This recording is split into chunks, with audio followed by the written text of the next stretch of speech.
Greetings, friend, and welcome to the Between the Covers podcast, where we are working every day to remove the self-limiting beliefs that are preventing us from becoming the heroes of our own stories. I'm Marcus Spar, and I have another good friend with me for this month's hero study. This is my friend Brandon Shobe. Hey, Marcus. Welcome. How you doing? Doing pretty well. We just got back from our bi-weekly brunch together, so finally had some good food in my stomach, and we're ready to sit down and just have a conversation. I know. Yeah, you want to schedule these podcasts right when it's my nap time, Well, I gotta keep you awake somehow, All right. Well, Brandon, to go and start us off here. Yes. I just want to ask that you give us some brief snapshots of some important moments in your life. Oh, man. It's quite a question.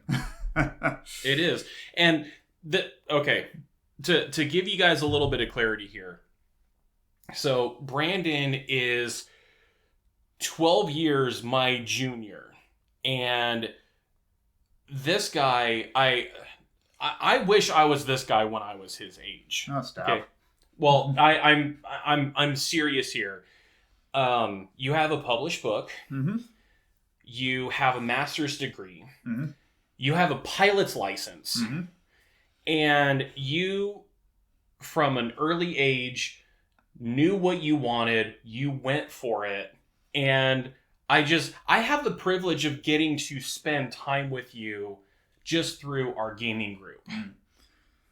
Yeah, I remember we kind of became friends. It was a little bit kind of later in life after I was through most of that, really. And we kind of started because of Katie was kind of our mutual friend at the time. And then I married Katie. And, we weren't married at the time when we met. But Katie was trying to get me involved in D&D. And I eventually said, okay, yes, dear. I believe as your lovely wife put it when she was interviewed, she tricked you into D&D because she was sharing how you had a bad experience with D&D, and so you're just kind of like, I don't really know if that's something I want to do. And then she made the mention of, I'm going to be running a gothic horror, and you're like, gothic horror, you say? Yeah, I wouldn't say it was a horrible experience, really. The first one that I ever really did, it wasn't even exactly D&D. It was Pathfinder. Oh, okay. And it was one of my friends, one of my buddies in high school. He kept going on and on about D&D. And he kept saying he was trying to get a group together. And he said, hey, man, it's like, no obligation, but we'd really love it if you come to play. And I was like, I'll think about it. And eventually, as my schedule came a little more clear, it was after finals and whatnot. And he says, hey, we're putting a session together on Saturday. It's like, you want to come? I was like, okay. So we took the time. He helped me make my character. Generic fighter, big guy, hits things hard type deal. But it wasn't a terrible experience, but I was mostly just confused with the game more than anything. And a lot of my role was really, designated to hitting things, but all these other guys were having all these social interactions. They were, deceiving people, trying to get things to go their way. But it became kind of clear to me everyone was kind of just doing their own thing, it seemed like, and it wasn't really much of a cohesive effort involved. It's just like, okay, you see that? Go get it. Yeah, go hit that thing. Pretty much, yeah. It's like, after this guy, go hit this guy. I was like, okay. It wasn't terrible, but it didn't really do anything for me. And so it didn't really help my cause for playing, D&D or getting an interest in D&D. And then, met Katie, and, I knew Ben before that, and I knew they had gamed. I didn't know they were still, going at the time, or still had a group going, or were trying to get something together. But, I started dating Katie, and she mentioned that it was her turn to run a campaign. And she was saying how, she was trying to get a group together, you were aware of it, of course, at the time you were in the group. And she mentioned like she brought it up to me before, and she was like, "Hey, we're gonna play D&D. You want to play?" I was like, not really.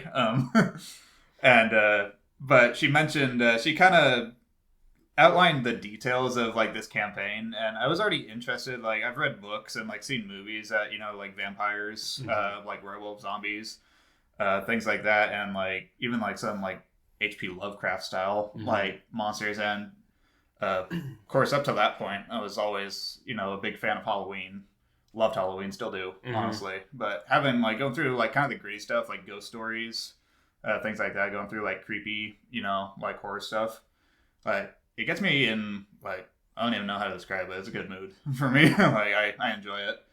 And she described this campaign, and she was saying it's like, hey, we're fighting vampires in this one. This is like gothic horror style. I was like, really? It's like, okay. And I think one of the key points too, she kind of made it a point to outline that it was more collaborative storytelling, and that's probably what hooked me more than like just about anything else, I think. But that, along with the gothic horror style, I was like, okay, I'll give it a shot. And lo and behold, loved it. Really. Yeah, it was a lot of fun.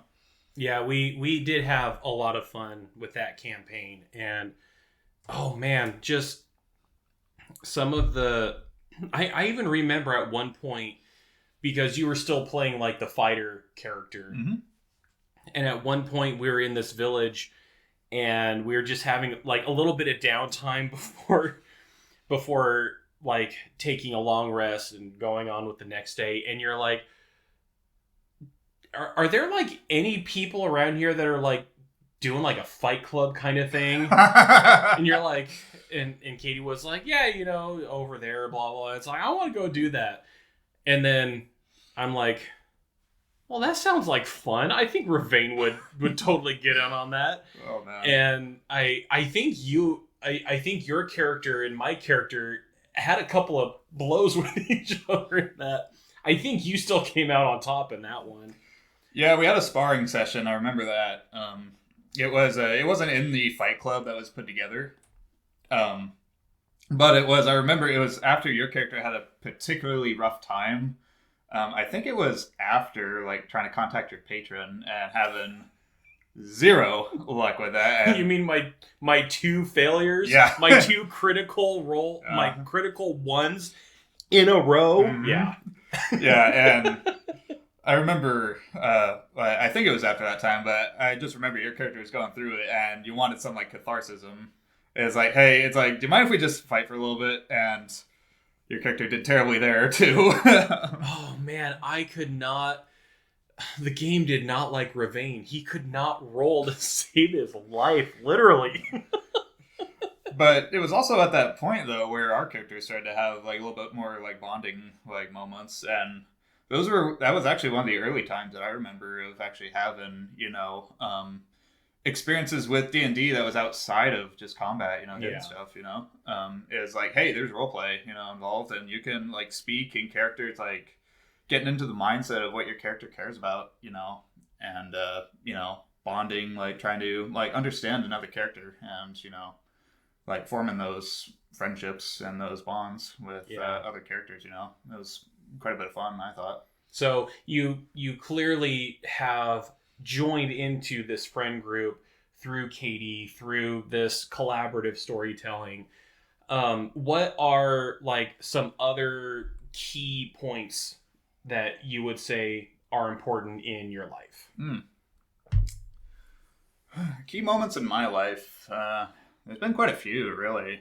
I think for me, I remember looking at some, or like kind of getting ready for some of these questions, looking back at some of the moments that I had in my life.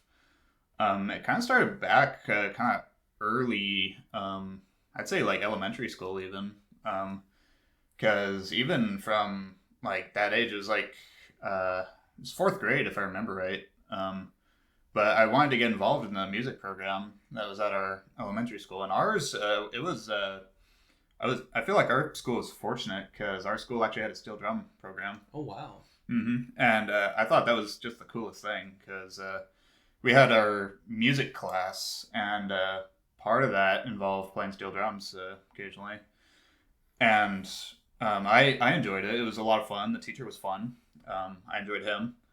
And I learned that the school had a steel drum program, Kids of Steel, and it was their Kids of Steel. I like that. Yeah. I like that. It was a cool group, and I really wanted to get involved with them, and I learned that the school did is like tryouts for it. So I was in 4th grade at the time, and I knew the teacher, and you go to these auditions.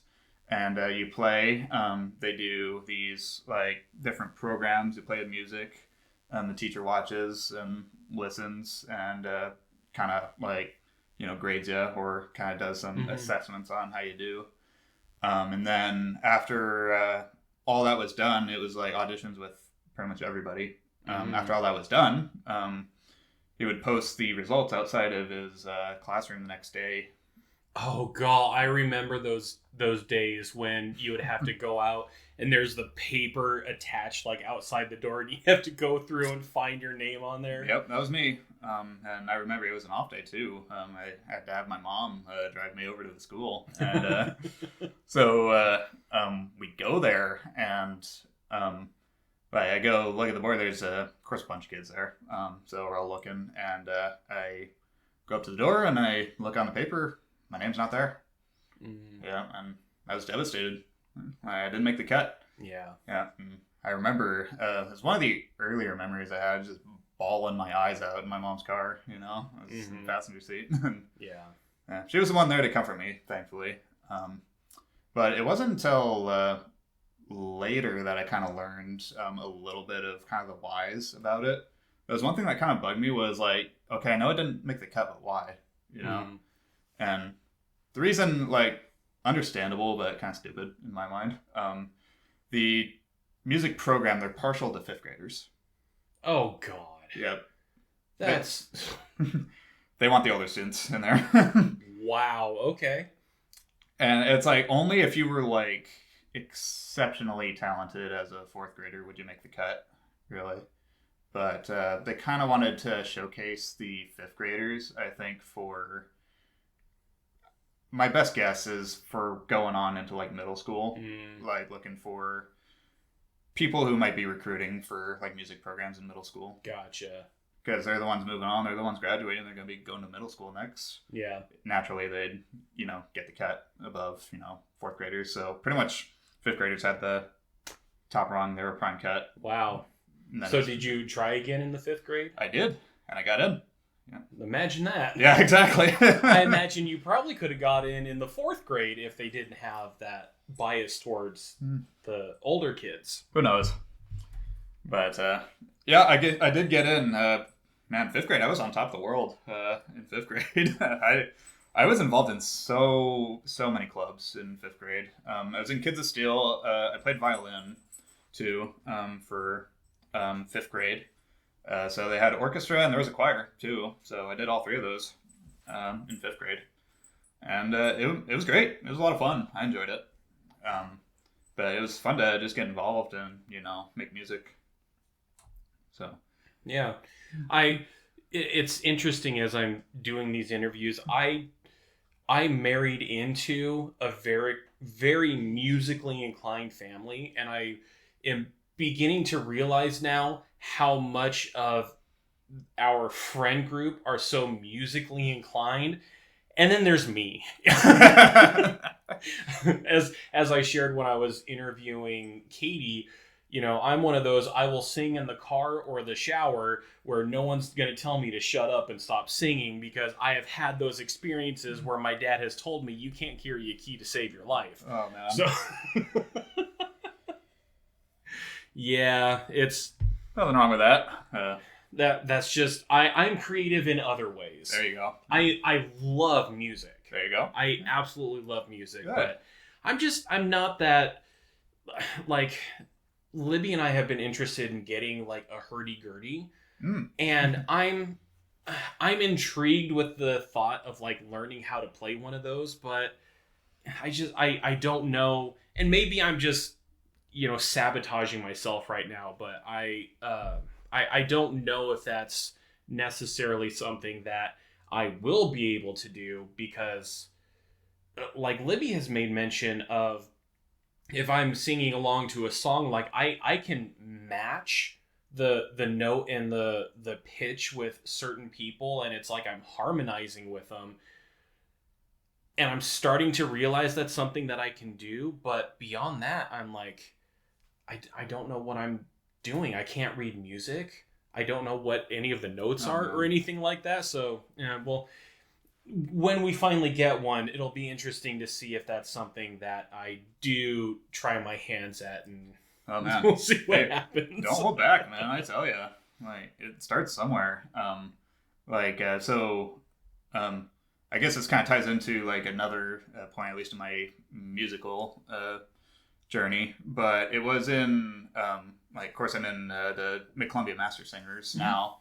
That started in college for me, and right, that was something else I forgot to mention when I was going through all your accolades. No. That's all good. But that started in college as well. But I'll get to my point here in a minute. Mm-hmm. But there's a little bit of setup for it. Set it up. Go for it. So I was aware of the Master Singers when I was younger, and I always thought it was cool. And of course, I was aware of the Mid-Columbia Symphony and the choir and all that. So we had the Master Singers and the symphony. I was aware of them, and I appreciated them. And I always thought they were cool, but never in my life I thought I'd actually be a part of them. That wasn't until it was my sophomore or junior year. I think it was sophomore year. But sophomore year in college, I was doing my undergrad in mechanical engineering, and one of the courses was in computer science.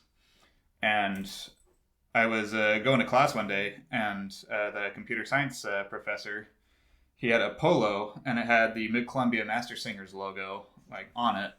And I remember going up to talk to him or like turn in an assignment, something like that. And I remember talking to him afterwards. I was like, "Hey, cool polo, I like that." And they're like, "Hey," it's like, "Yeah, thanks." It's like, "You interested?" It's like, "In what?" He's like, "Do you want to sing?" I was like, "What?" It's like, "Do you want to sing?" We're always looking for new members. I was like, it's like, I don't know if I'm talented enough to join the Master Singers, you know? Mm-hmm. And he's like, "Oh, nonsense." It's like, "Come on." It's like, "Tell you what, it's like, we got a project coming up and we're always looking for more male singers, especially." He said, "Just show up to practice." It's like, even if you don't sing, show up to practice and sit in and take a listen. And I was sitting there thinking, it's like, okay. It was a nice invite, and I certainly wasn't going to turn it down, mm-hmm. Just, sitting in. But I remember sitting there thinking, it's like, I can't read sheet music. It's like, I can't. It's like, I don't know, like, the progression or, like, any of those scales that singers normally go through. Most of last time I was in choir was in middle school, Mm-hmm. And I just remember thinking that going in, and I was like, there's no way I could be in this. But I remember going in there, and they gave me a copy of the music, and I just sat there and listened and watched. And I remember just kind of getting the tune in my ear, and eventually started singing along. And that was one of the first projects I ended up doing. It was at it was like a company event. They paid for the choir. Mm-hmm. It was at the convention center. It was a fundraiser. That's what it was. Okay. Yeah, it was a fundraiser event. And to be fair, it was all in English, so mm-hmm. It was one of the easier ones. Yeah. But I remember it was funny because it was a satire piece called Oedipus Tex, and it's a play of course on Oedipus Rex, but it's the tale of Oedipus as if he was a Texan, basically. I've not heard of that one. It's a funny one. It's a fun satire piece. But I just remember I was part of the choir. Relatively easy piece, but one of the requirements we had to wear a toga as well. Oh, that would be amusing to see. I don't think there's any pictures from that day, but I remember that was my first experience with it. But I just it's just stuck with me how I went from just sitting there. I was like, I can't read sheet music, but I pretty much just learned how to read sheet music just from experiences like that. Because I did that one piece, and then I ended up on their kind of their mailing list eventually, and they sent out recruitment stuff for like the next piece that they sent out. They send out like these polls about who's available, and I always fill them out for the dates that I'm available. They kind of list the dates, and then sign up for it if you're free and available. And they just kept calling me back for them, and it was one of the just absolutely moments that left me dumbfounded. One day was kind of the setup to this one is in the Master Singers. I learned there's a couple of different subsets of choir, and I guess this is a little more well known in the industry, but I didn't know it really at the time. But guarantee you I don't know anything about it, so continue. The listeners might know here, but so in the choir, there's basically at least two different subsets. There's like one is the symphonic choir, which they normally play with the symphony, usually a bit bigger piece, open to more singers, like pretty much anyone on the roster. There's like a lot of music teachers, of course, sing in the Master Singers. And that can be a bit intimidating, honestly. But a lot of like pro musicians are like on there, and they sing as well. But in the symphonic piece, they open it up, for like wider people, like even if you're like less musically inclined, like you're a little more on the amateur side, like they allow you in because it's a bigger group. Voices tend to blend. Yeah. Typically, you have more practice time to kind of dial in the piece. But there's the symphonic choir, and then there's the chamber choir. Chamber choir is a lot smaller. More often, the pieces are a cappella. So no backing track, no symphony, not even piano, even most of the time. And those are like the pros, It's like music teachers, people who really know the piece, who can sing solid, and like a bit of a smaller subset. But one day I got this email that came through, and it was for a paid concert piece. It was for a piece called Misa Latina. And a lot of the languages in Spanish and Latin, about half of it was a cappella. Oh, wow. And so I saw that, and I was like, okay. I looked at the dates. I was free, so I put my availability down, and I got the piece for it. So they signed me up. I was like, okay, cool. Didn't think much of it at that point, but I go there for the first rehearsal, and I'm looking around. It's a smaller group of people, and I was like, this is weird. So I go and sit down, and I look at the piece. Like I go back and look at the email to see who's on roster, and the email said this is open for chamber choir members, and I was like, what? Because typically, like when you go into Master Singers, you're allowed into like the symphonic pieces, but to get in chamber choir, there's typically an audition like for that, and like the director likes to listen to like people doing one-on-one pieces and listening to see what and there's kind of like this rehearsal. You can do tryouts similar to like did when I was younger. So I've heard that put before me, like I heard that put in front of me before, and I was like kind of shied away from it because I was like, oh, I don't want him to hear me, and like if he doesn't like what he hears, he might kick me out of the choir altogether. So I was terrified of that. But he like the day comes for that one, and I look at it, it's like, this is a chamber choir piece. It's like, I don't think I'm supposed to be here. And the choir director, he gets up, and he as rehearsal starts, he's kind of giving introductions, and he's giving introductions to a couple of like people who were new to the chamber choir piece, and he says my name as well. It's like, we'd like to welcome Brandon to the chamber choir. Here, I was like, hi. And we go through practice and whatnot, and it was a lot of fun. It's actually pretty solid working with good musicians like that. Like I find the practices a lot more enjoyable But I go to talk to him afterwards. I was like, hey, Justin, I'm not an audition member, right? And he was like, yeah, I know. I was like, you're okay that I'm here in chamber choir? And the thing he said to me, it stuck with me. He looked me in the eye. He said, I know talent when I see it. Wow. And that was, oh man. Mm-hmm. Gonna make me tear up here. But that struck me. And like, I didn't think I had it with me, but he saw something else. So. Yeah. Well, and while we're here, I do just want to affirm that this is the perfect space to have those kind of tears. I personally am not afraid of tears.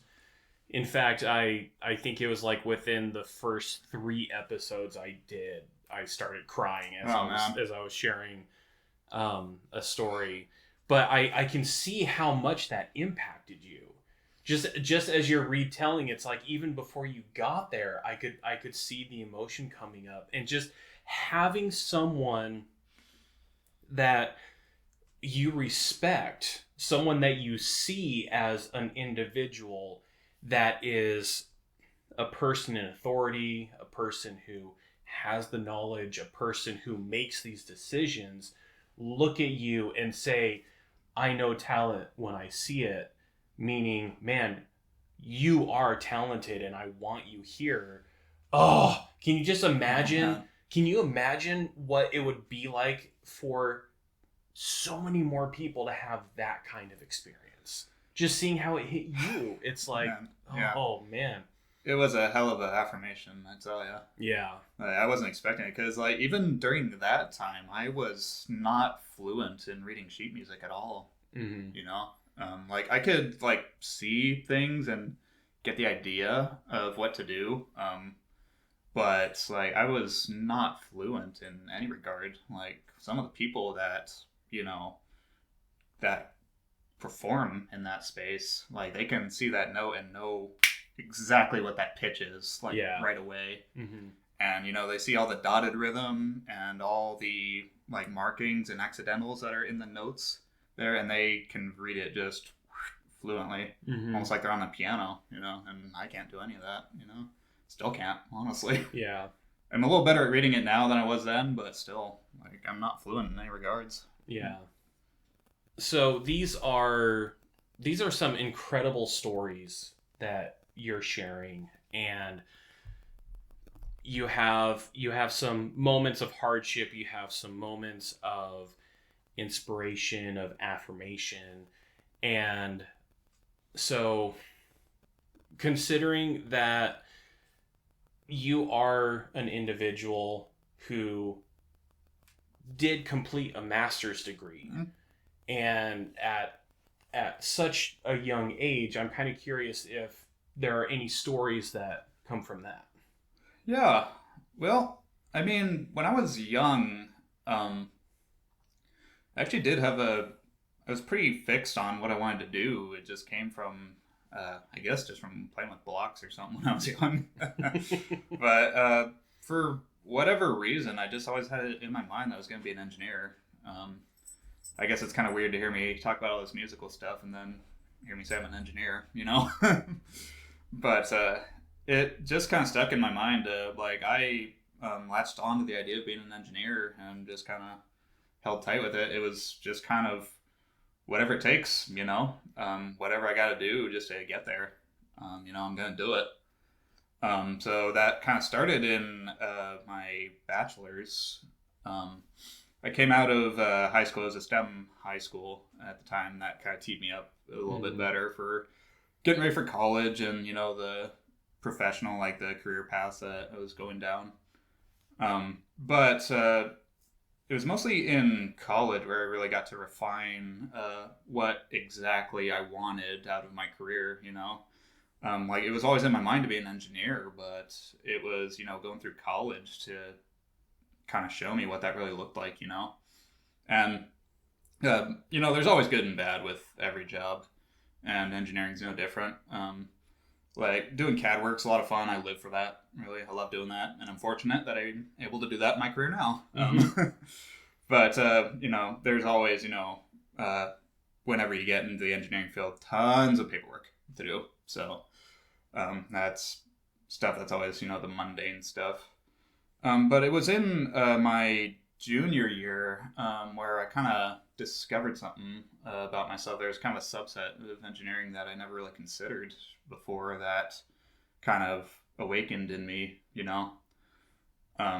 It was when the university, they had offered, there was a stipend award for doing research with some of the professors. So one of my engineering professors, he was looking for students to, throw their hat in the ring to be a stipend award winner. And the funny story is it actually went to my friend first. He got the award. Oh, wow. First. But he actually turned it down. Wow. I know. I was surprised as well. He said he was already working at the time. Okay. And so to him, he'd make more money putting the time that he would towards research into his job. And so he decided to put the time into his job and get more money that way. So he turned down the stipend award, but he talked to the professor. And he said, it's like, hey, I'm not going to accept the award, but I know someone who'd be perfect for you. And so he referred him to me. And we talked. I went to the professor's office afterwards, and we kind of outlined the research that was going to be. And I mostly just went at it because it was a stipend award, and you get money towards your tuition, which is always a good benefit. But then he started talking about what we'd be doing, and it was nothing like too terribly hands-on, but it was a simulation work in CAD. Well, not really CAD. I mean, there was some CAD involved, but it was mostly simulation, like fluid flow simulation stuff. And it was kind of going through. He walked me through some of the processes. He was saying, like, the research itself was on fuel cells, like hydrogen fuel cells. And I think I'm free to talk about it now. It's been a bit long ago, and I won't go into the specifics on what exactly it was, but there was a material that they were working on, and there's a material membrane that separates two halves of the fuel cell that allow electrons to pass in between. And it was a proprietary material that they were working on developing and researching, and they wanted me to do the analysis on it, fluid flow analysis, to see how efficiently it runs and see how it does compared to standard fuel cells. And he kind of outlined, it's like, here's what we know, here's what we want to find out. Have at it, basically. And I got to meet with him pretty regularly. He was a good guy. He offered me coffee a lot. But it was something that just awakened in me during that time, going through doing research and just going through like simulation stuff, being able to, man, I don't know what it is about it, but just being able to control like certain aspects of like items in a research like manner, like having things you can control and then things you can adjust. Like you turn a knob here and you see what comes out the other side. There's something about it. I don't know what it is, but man, it just unlocked in me. And being able to like discuss ideas with the professor, and of course write the paper at the end of it. And it all accumulated in me writing a research paper and sending that to publishers, and then doing a presentation to like some of the publishing groups at the end of it. So he had me put together a presentation, outline the results, answer questions and whatnot. And there was something that just unlocked in me about that I've been trying to recapture ever since, is just going down that R&D route now.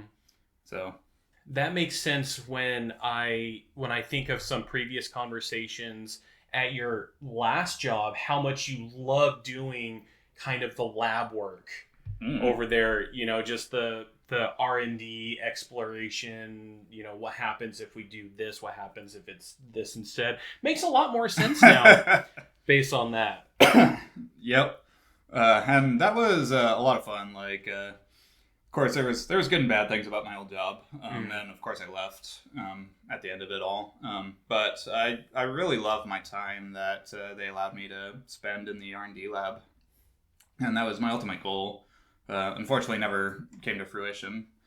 But man, it was always a treat just being able to go there. Like, they allowed me to, they let me borrow some of my time and just go to the R&D lab and work with them on stuff. And I got to put together some cool projects, work on some cool things. And yeah, it was just a blast, really, just being able to, come up with ideas, seeing what works, what doesn't, changing things and refining appropriately. And like, it's just stuff I live for, Yeah, I remember back in those days, there would be times where you and I would be messaging back and forth. I'd be like, hey, Brandon, how's your day going? You're like, I'm in the lab. What do you think? And I knew that meant he was having a great day. It was always a good day in the R&D lab. Yeah, it always seemed to be a good day for you in the R&D lab. Yep. So, Brandon. Yes. I want to move on to the next question. And that is, what's something in your life that you've had to overcome? Man. I think this kind of ties back into the elementary school story that I told earlier. But in a way, too, it was also in middle school. But that's just, dealing with rejection, having to deal with, trying to cut out, intrusive thoughts that say you're not good enough, It's like, this isn't good enough, we don't want you, type deal, And I'd experienced that then, but there was another moment in my life where I had to really wrestle with it and get refined through it all. That happened late middle school. It happened because I had a pretty tight group of friends that I'd always hang out with. And, we knew each other since elementary school. It was like, I think I met him like second grade or something like that. And we were friends all the way through middle school. Go hang out at each other's houses. Like, we were all in biking distance within each other. So that always helps. Sleepovers, playing games, things like that, the works. But it was in middle school, the friend group started to expand a bit. Like, they had met a couple other people, of course. And we started to, hang out with them too. And these were, they're just not good people. I'm just going to say, Yeah. Because what ended up happening, they wanted to be friends with my friends. They didn't want to be friends with me. And so they strategically kind of over the years kind of just put these wedges in between me and them. And I remember a line that came up so often was like, hey man, why are you hanging out with us? And yeah, that was just brutal to hear. And I was like, hey, these are my friends, man. And it all kind of accumulated in a day where we were hanging out at a park and they ditched me. Wow. Yeah. So, yeah, that was a hard break off between me and them. And that was about late 7th grade or so. And so I went through most of 8th grade. Like, I'd see him around. I wouldn't talk to him anymore. I'd eat lunch by myself. I didn't make any new friends. I just spent time alone mostly. That's tragic. It was rough. But there was good that came out of it, I thought.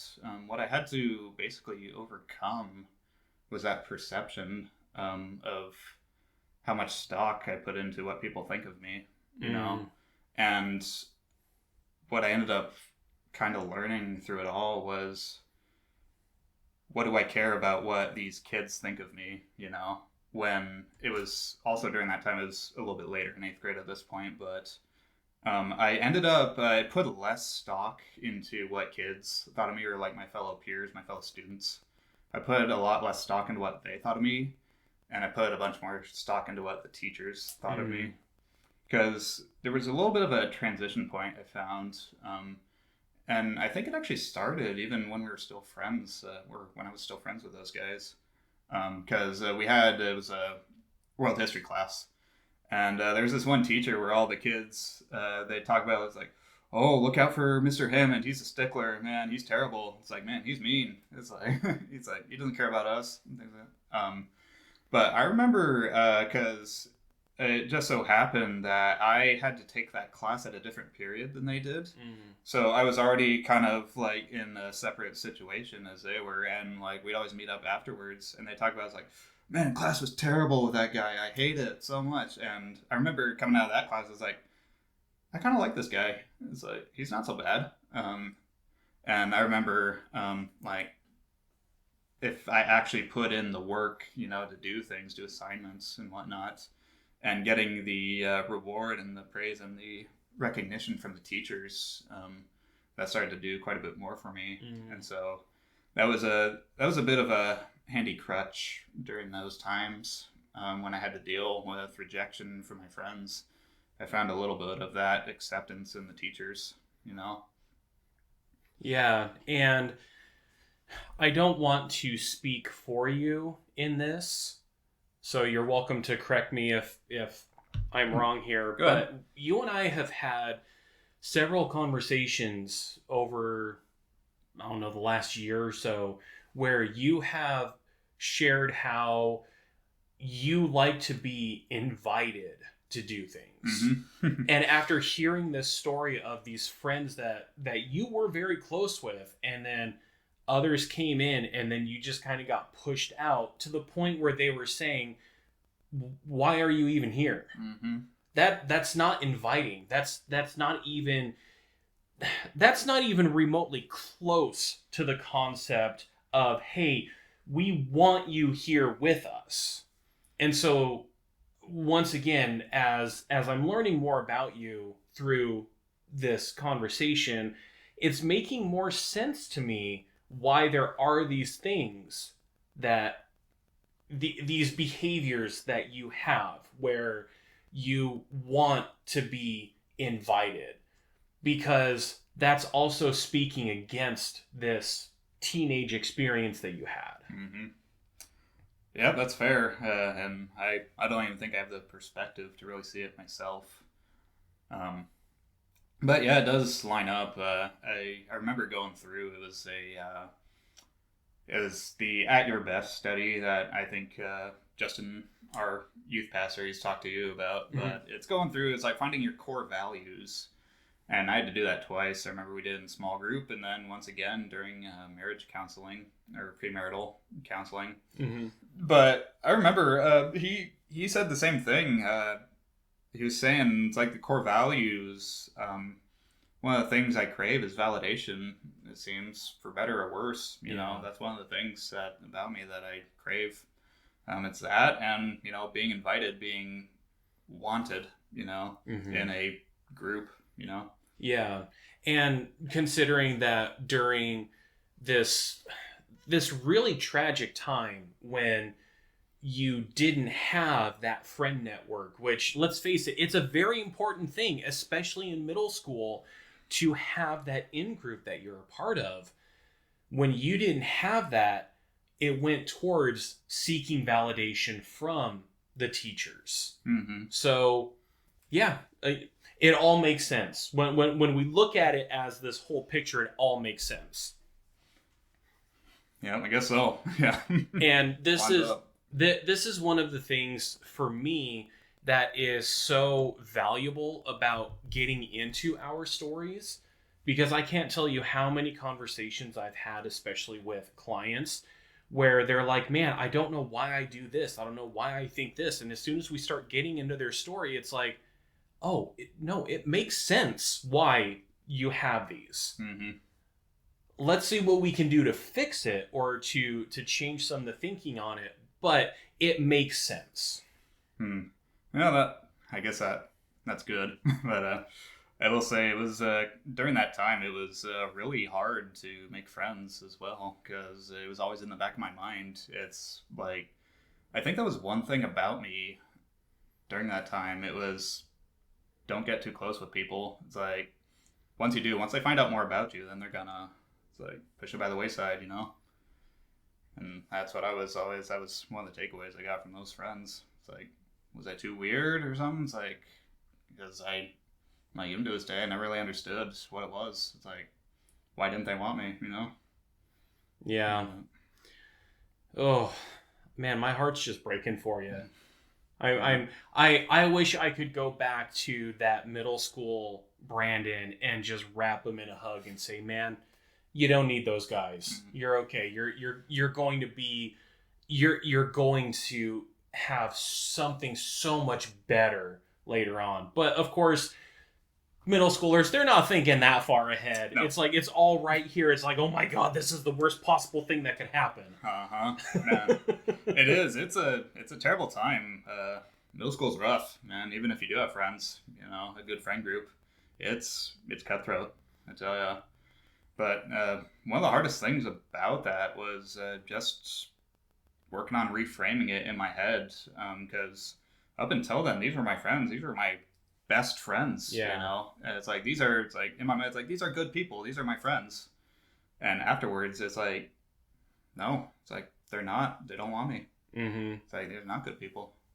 Yeah, and I had very similar experiences where in middle school, I still had a solid friend group, but the culture, the school, society at large, I felt like I didn't belong in. And that ultimately culminated in me having thoughts of ending my life. That's how important this is.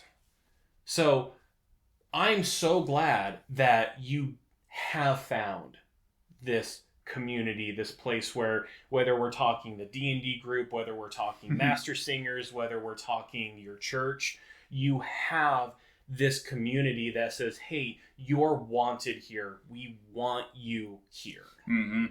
Yeah, I'm very fortunate in that regard. And I credit that to, I think it started with the high school that I went to as well.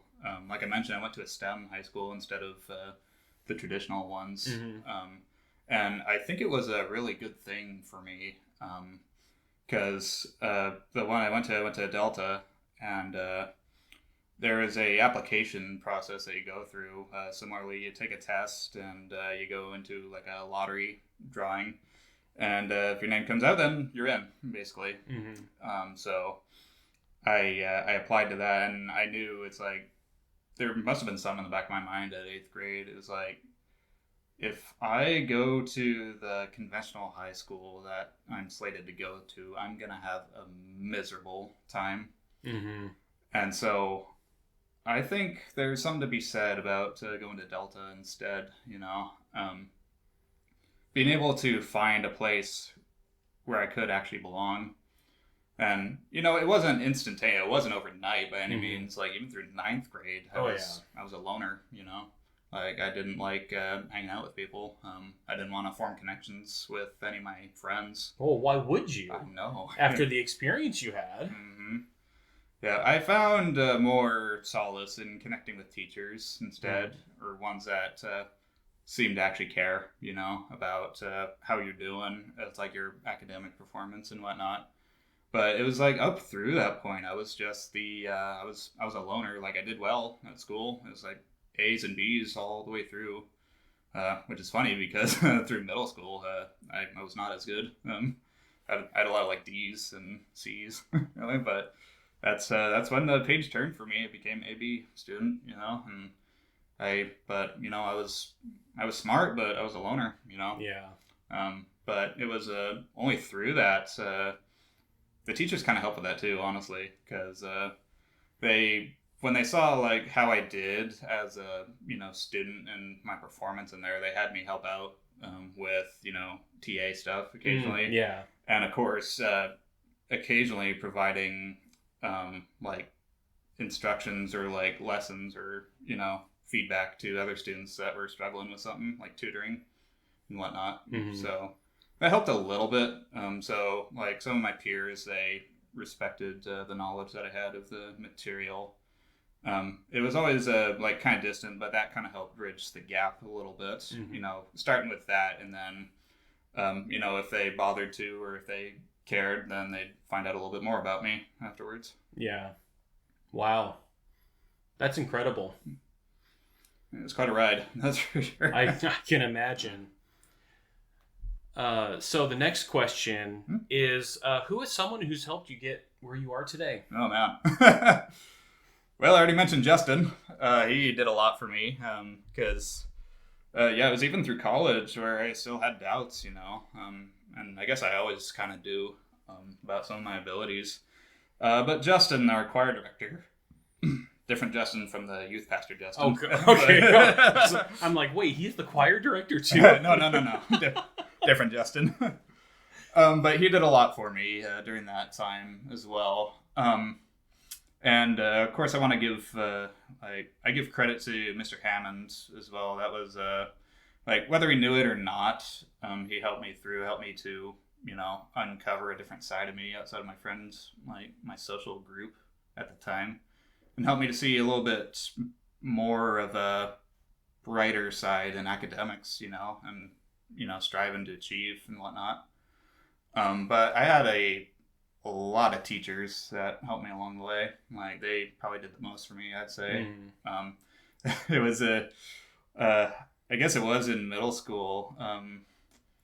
So another setup for this, but as looking back on it, might have been a bit of a coping mechanism because it was 8th grade. I was the loner kid at this point. I buried myself, a bit in academics, of course, but it was kind of when I took a interest in writing as well. I wrote quite a bit of stories, really, fan fiction, really. It's embarrassing to say some of it now, but I had it was our English teacher, Mr. Ryder was his name, and he I was able to form connections with him. Like I talked to him after class, and he was interested in how I was doing and interested in the things I do. And I told him that I write stories, and I said I'd be real appreciative if you read these, And he didn't have to, but he did, So he took the time during when it was self-read time. I remember looking over at him, and I'd say he had one of my stories pulled up on his computer, and he'd read it, and yeah, he'd read these stupid stories that I'd write, but he'd read them. He cared about it, and he fueled that push to write, and there's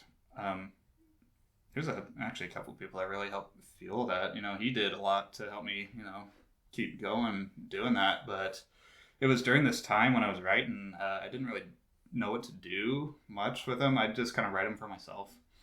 But I found these publishing sites. It was fan fiction sites where you could just post what you put up there. And I made an account and I just post these randomly. There's a partner site that they made for stories that were original. There's the fan fiction side, and then there's original story side. There was 2 of them. And I ended up writing a original story during that time. Where it came from, I don't know. But it came to me. I just started writing it. Came from here. Yeah. Came from your noodle. Came from the muses, I guess. Yeah. I got inspired. But I wrote it. It wasn't terribly long. It was oh gosh, I want to say only 800 something words or so. But I wrote it out. It was pretty bare bones at the time, but I put it up there anyway and just kind of left it there and nearly forgot about it, really. But it was a couple years later, it was still up there and people can comment on them and whatnot. and I received this comment on there a couple years later. I remember I was camping with my family, and I got an email saying that I received a comment on that story. And I opened it up. I was getting ready for bed. I opened it up, and I read it, and he said, "Hey, it's like, I really loved your story. It's like, I really connected with these characters. I loved the setting and everything. It's like, have you ever thought about getting it published?" Mm. I was like, "What?" I was like, "No." But it is published. It's right here. it's on the site. Can't you see it? But yeah, and it kind of lingered on my mind after I was just laying there in bed after reading that, and I dwelled on it for a while. I was like, It's like, people like these stories. So I wonder how much trouble it would be to get it published, So after we got back home from our camping trip, I went back, I opened up my laptop, and I pulled up the story. I still had it saved. Mm-hmm. So I opened up the Word file. I was like, okay, if I'm going to even try to get this published, I got to pad it out a little bit. So I went back and revised some things and added and whatnot, and made some additions and everything. And I found there's a site where you can self-publish. Mm-hmm. So I had it made into the format that they wanted to see. Took the time to do cover art on it, make a cover and write a little bio on it, and a summary. And I sent it over to them, and I ordered a copy from them, and they printed it out and sent it to me. And there's something surreal about seeing that physical copy. Mm-hmm. It's still not very long, really, but it's still on my shelf. Still got it. I was going to say, you've told me that if I looked around on your bookshelf, I'd be able to find the one that I haven't done that yet. But I'm really tempted sometime to go over there to peruse and see if I can find it. You can. I'm pretty sure. I haven't looked for it in a while, but it's available. They publish to Barnes and Noble as well. Oh, really? Mm-hmm. And Amazon, I think, carries them. And I think there's a couple ebook sites that has them. And if you look for it, I think you can find it still. Wow. It's available for purchase, I'm pretty sure. But I'm pretty sure they print them on demand, basically. Mm-hmm. It's kind of what it is, just on-demand printing. Yeah. Order comes in, print it up, and then send it. So if you want a copy, you can have one. I don't know if it's worth much of a read right now, but, So, Brandon, one of my favorite questions. What is something that you enjoy doing that just brings you to life? Oh, man. I know it's a lot of things based on our conversations. Yeah, that's right. I had to, I'll say I had to wrestle with that for a long time, really. And I remember thinking, separating my career from my hobbies. I think about it's like, man, what is it that I really enjoy doing, And there's so many things that I've done, and I get a lot of satisfaction out of those things. But I always wonder, is that things that I'm doing for a moment or what, But I will say, at least on a conceptual level, I don't know if I can really pin it to any one particular thing, but conceptually, I love just problem solving, It's like being able to take things apart, put things together, if something breaks, working, doing diagnosing on it, seeing what's wrong, where the problem is, working on fixing it, and then, getting it to work again, And I guess that's what's got me through being an engineer so far. And of course, doing CAD work's a lot of fun, designing, conceptualizing something. But I guess there is a bit of a dichotomy to it. It's one part problem solving, but another part innovating, really. I've Katie kind of called me out on this before, because I was working on a project recently, and it was something that I'd seen just about zero support for online, and I was working on a metal casting project because I'd gotten this sand casting kit from my brother for my birthday, and it's something I've always wanted to get involved in, something to get started on. And a lot of the like processes for like doing something like sand casting, it involves like just melting the metal. You get a blank of the thing you want to make. You compact it into the sand and then take the piece out, and then you do that to the other half, compact it, take the piece out, form the shell together, and then pour the metal in there. That only works for symmetric parts. That makes sense. So, the other process, like if you want something that's either not symmetric or more complicated, typically you use a lost wax casting. Yeah. That's when you're talking about this one, I'm like, don't you just put a wax thing in there and pour in the metal? Just because that's what I did in my material science class when I was in high school. Is we did the lost wax method of making sterling silver rings. Oh, nice. And so you're describing this. I'm like, oh yeah, sand casting. Well, that's not the sand casting I'm familiar with. There's different types, certainly. Yeah. But one thing I wanted to like try to take advantage of was we have a resin printer. Of course, you can get extremely fine detail on those things. Yeah, you can. And they do have consumable resins. They make a wax type resin. Oh, really? Burns out pretty clean. Okay. And what I was looking into was trying to combine the methods of sand casting and lost wax casting. Oh, okay. And there was nothing really about it online. And I'm one of those people where I don't mind if it's a terrible idea. It's like, I want to try it, So, so you can tell me it's not going to work all you want. It's like, I'm going to do it for myself, and determine for myself whether it'll work or not. So that was something that was in my head because I had the idea of even if I didn't use the wax resin that burns out like that, it crossed my mind about using regular resin because regular resin tends to dissolve in acetone. Oh, okay. Yeah. So my thought was if I can get a resin print in the sand and then saturate it with acetone, it's like, will that leave a cavity? Oh, interesting. And so I remember pondering that, so I was at home and Katie was there, and I was spending the last couple days pondering it, and there's another process that crossed my mind of printing out using the resin printer because I have flexible resin too, which is a lot of fun to work with, actually. It might be my new favorite type of resin, honestly. But the idea was to create a shell, like a negative of the thing I want to print. And then, if you have, halves of it or something that can peel away, throughout the part, combine, the pieces and put water into it and freeze it.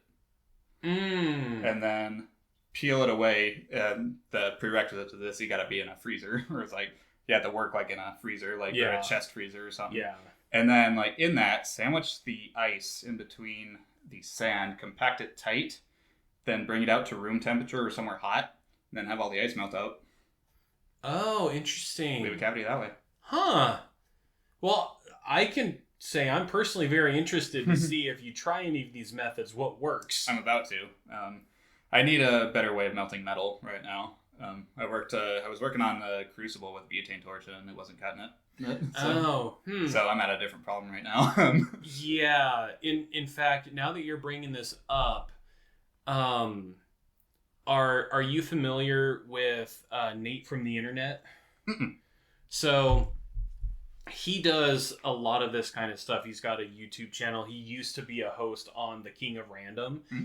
And he actually has a video where he goes over 3 different styles of crucibles for one that's more on a budget, kind of middle, and then, the more expensive.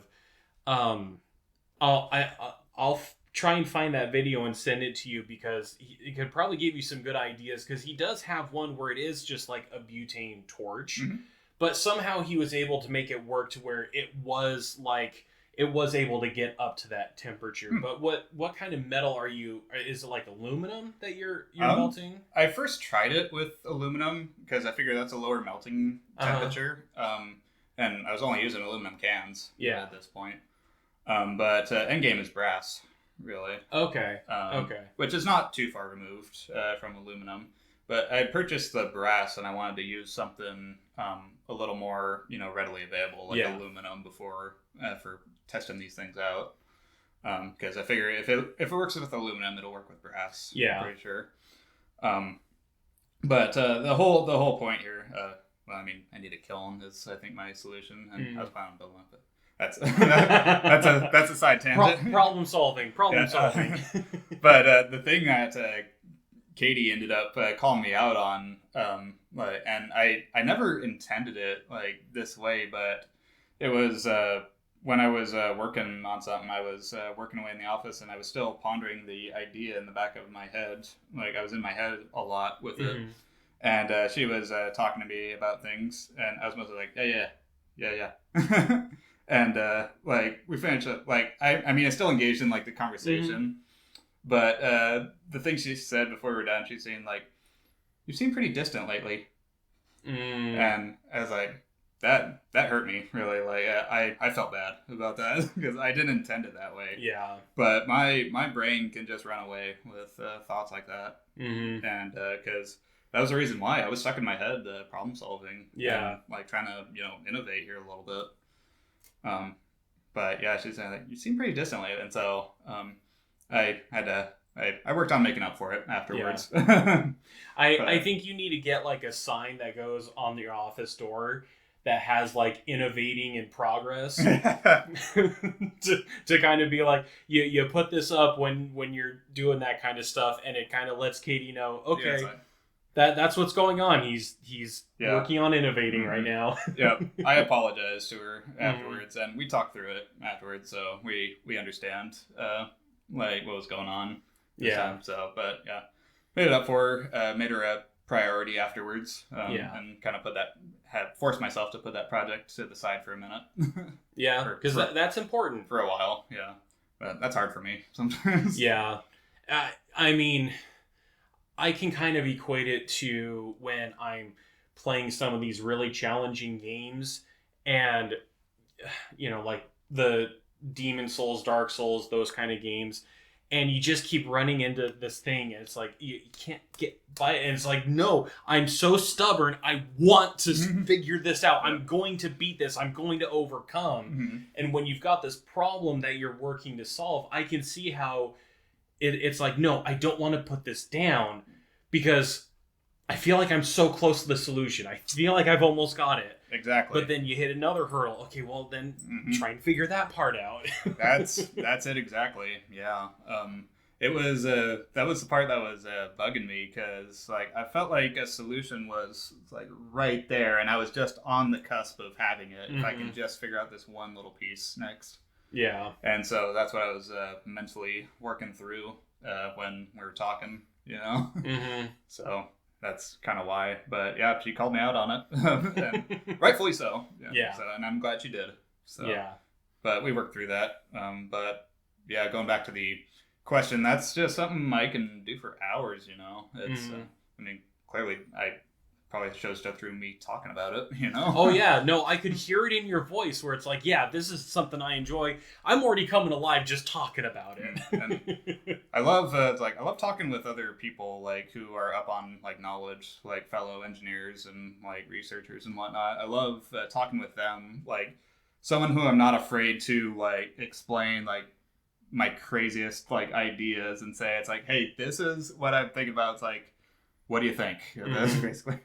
And of course they don't always like pan out. And I don't mind them telling me it's like that's not gonna work as long as they explain like why. It's like, it's like cool idea. It's like, but you're gonna run into a problem here. Basically, it's like I can roll with that totally. But it's also always all the more fun when they say it's like, huh, not bad. It's like, we should try that. Yeah. So my next question is, what is a hero to you? What is a hero indeed? Man, my mind goes back to I was actually working on trying to answer this question before we started this, and I never really came up with a solid solution on my own. But I heard, actually, it was a similar podcast. It was from OSP. If you heard their Trope Talk series. And they had a interesting discussion on it, which I agree with. And they're saying that the definition of a hero seems to change. Like, it's fluid, over Absolutely. the years. Absolutely. And I agree with that, certainly. But they were talking about how, the heroes of somewhere like ancient Greece, are much different from what we think of as a hero today, Yeah. And that stuck with me. It seems almost counterintuitive that a hero, like the definition of a hero changes. But it makes sense the more you think about it.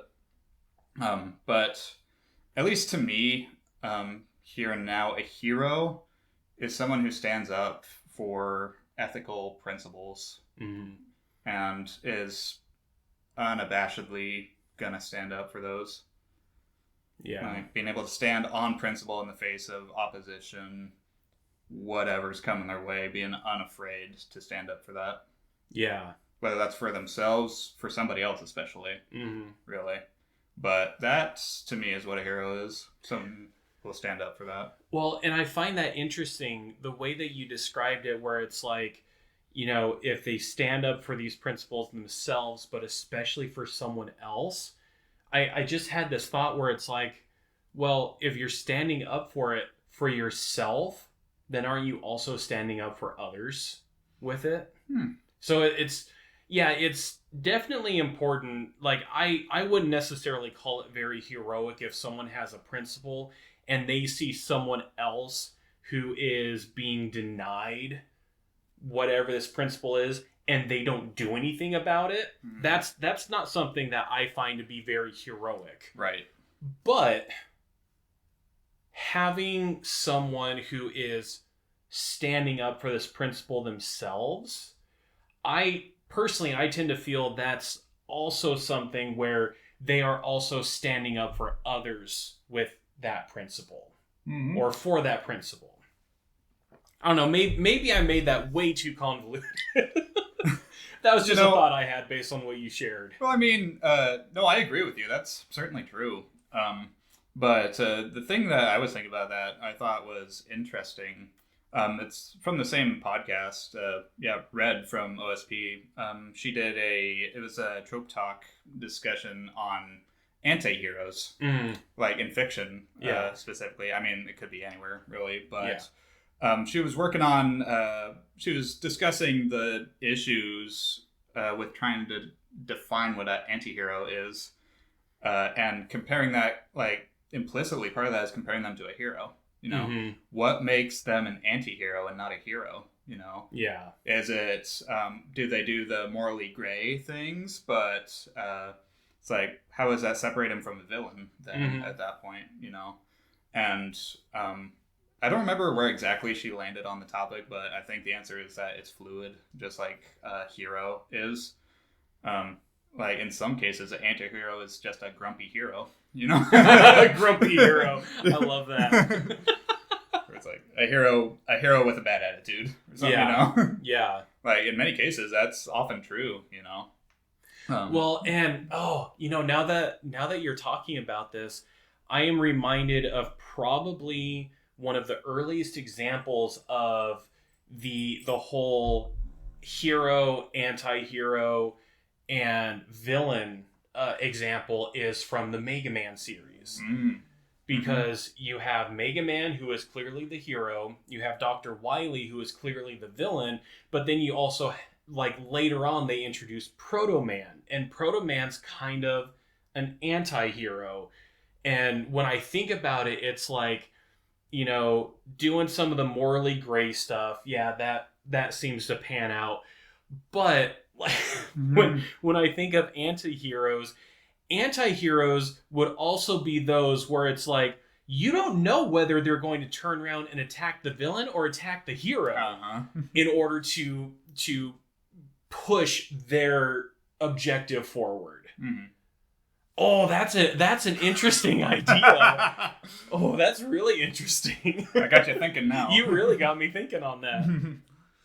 So, speaking of heroes, who is an influential hero in your life, whether we're talking someone fictional or non-fictional? Yeah, that's a key question now, I think. Man, I spent a long time thinking about that too. And it's tough to pin down, really.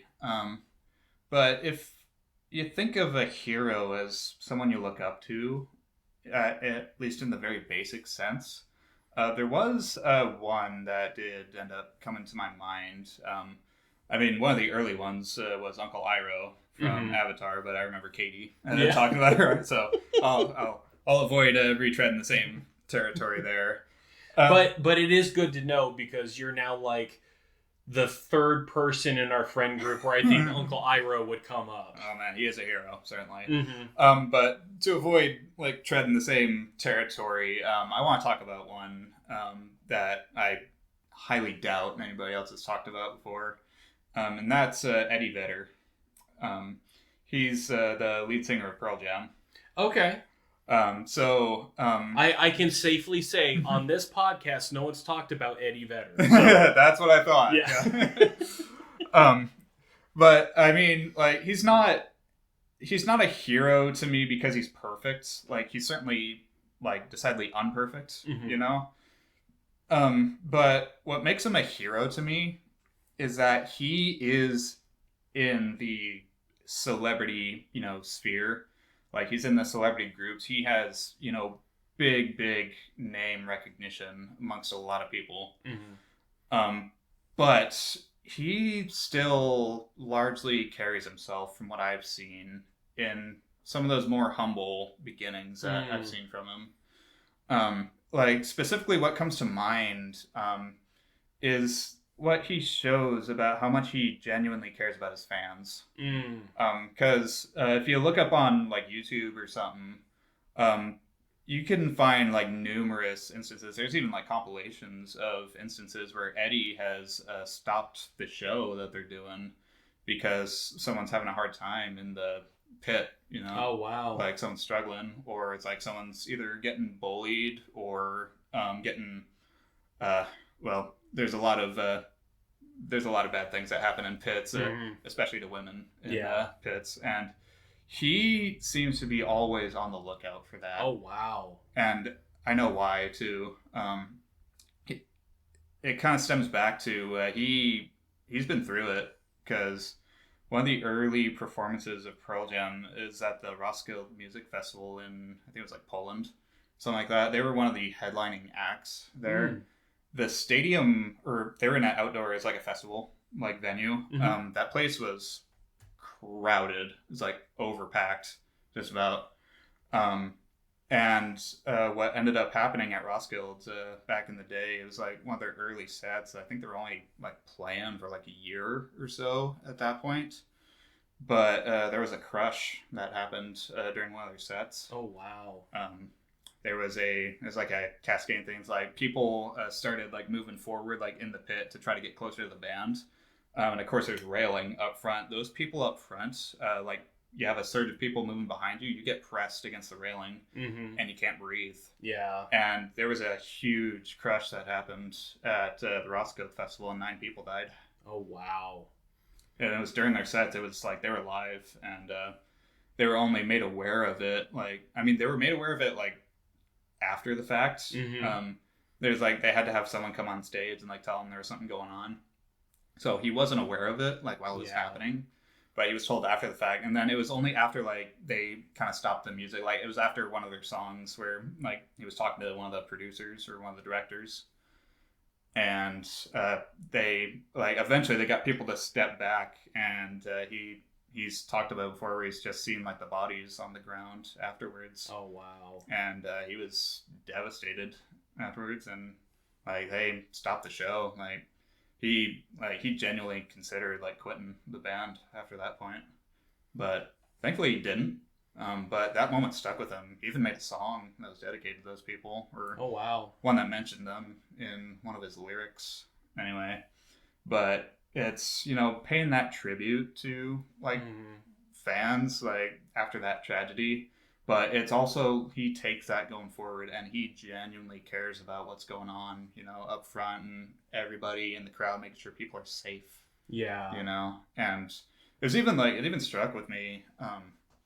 There was another song he made about a young fan.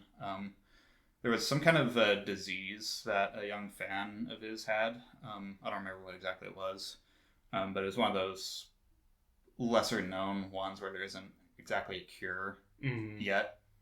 But I remember he caught wind of this fan and he wrote a song for him, like specifically. Oh, wow. And yeah, that struck with me. It's like, this guy is a guy who gets it. Like, yeah. He's walking the walk. Like, he may be in the celebrity like lifestyle, and to be fair, it's like maybe some of it is theatrics to a degree, but that aside, from what I've actually seen from him, what he's done, like he's walking that walk. Yeah. And talking about like your answer to what is a hero, standing up for these people that are on the unfortunate end of other people's decisions and watching out for them, and even like stopping a show in order to be like, hey, stop this. We're not doing this anymore. That's incredible. I got to see it firsthand, actually. It was when we were in Tempe for Innings Fest. Eddie, he was headline. It wasn't Pearl Jam itself, but he was on a solo act at Innings Fest. And we weren't like up there in the mix or nothing. We were kind of in the back. Me and Katie actually went to go like get a drink and kind of hang back and listen to a more chill environment, but we could still hear and see. But I remember it was after one set. There was they were kind of doing a long like pause in between songs, and then he comes up to the mic. He says like, "We're gonna take a pause for a little bit here. Here's someone's having a bit of heat stress in the pit right now. So wow! So we're just gonna make sure they're all right before we continue." That's cool. So I was like, yep, kudos. Yeah, no, that's very stand up of him to do that. Exactly. That's an awesome story. I love asking this question because I'm not in that ring of people. You mentioned Eddie Vedder and I'm like, who? I'm like, I legit didn't know who that was. And so here I am being able to hear this story, and now I'm inspired to like, include him in a future hero study and like actually research and get to know more about him. So I thank you so much for sharing that. Oh. Figure that's a good one. Hopefully, I wanted to do one that maybe someone's probably not talked about yet. So well, it honestly doesn't matter whether you talk about someone that someone else has already talked about, because we all have different experiences. And this is important for you, my friend, as well. We all have different experiences, which means we are all going to walk away from these different heroes with something different. Like I could take a look at like the character of Aragorn from Lord of the Rings, and I could have a very different experience in how he was heroic compared to you and compared to you even, because we all bring our own stories, our own experiences into the interactions that we have with these heroes. Yes, indeed. So, final question, the one that I don't have up there, surprise round, is yep, and I'm adding this to every single one now. Is there anything that you wish that you could say to our friend? Oh man, I'll say, no matter where you are right now, just know that there are people who care about you. And whether you feel it or not, every day there's small interactions that we have with people. And you'd be surprised how much of them genuinely care, whether they vocalize it to you or not. And I'm reminded of this one last story here, but it was when I was in, this isn't about me even, but it was one of our old pastors, Dick Sanders. He was a pretty well beloved member of our church, very, very outgoing and friendly to everybody he met. But he was in a it was in a I think it was a scuba diving accident, and which was incredible that he was even scuba diving at his age. He was like in his 70s. Oh wow! Yeah, he kept going. He was a ball of energy. But he tragically passed away a bit early, and there were some ripples that were felt through the church. But not only that, it was through the community. And I heard this one story about one of our other pastors who went to a grocery store where they one of the checkout clerks, apparently was aware of Dick Sanders, and he had mentioned that he's from our church. And when the other pastor mentioned that they were from the church, the clerk was talking to us like, "Oh, how's Dick doing?" And like they give him this sad news about it, and the clerk like frowned for a bit and like finished or like helped out with him, but after that she was like, "I'm sorry, I gotta step away for a minute," because he meant that much to him, you know. So I'll just say you leave a bigger impact than you realize on people. Yeah. And so just know that you're leaving behind, you know, footprints even when it doesn't seem like it, and people do care. Yeah.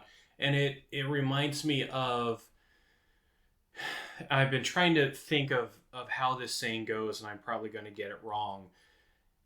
But there's a saying that you're not going to mean the world to everyone, but to someone you're going to mean the world. Mm-hmm. Yeah, that's true. Whether you realize it or not, it's true. Yeah, absolutely. Well, Brandon, thank you so much for coming on and sharing these stories and these experiences. Absolutely, yeah. Thanks for having me.